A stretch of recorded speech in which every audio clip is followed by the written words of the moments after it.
April 2026 Question 4.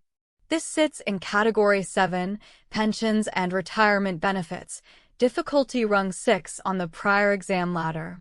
Recognition Q, DC Fund or DBAL/NC with TUC/PUC and overlays.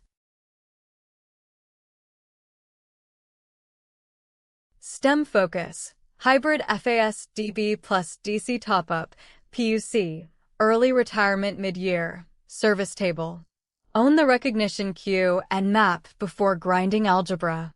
Use the official exam PDF and model solution for full numeric work.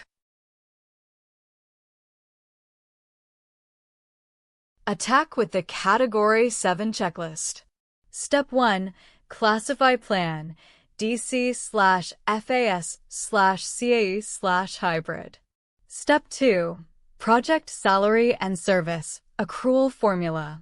Step 3. TUC versus PUC/AL and NC evaluation. Step 4. Overlays last, spouse/COLA/early ret. After this sitting, climb higher rungs in Category 7 before switching families. Watch the matching strategy video for subtypes and grounded next variants. Audience setting is not made for kids' adult exam prep. Use the official sitting PDF and model solution for the full numeric walkthrough. Then climb the next rung in this category.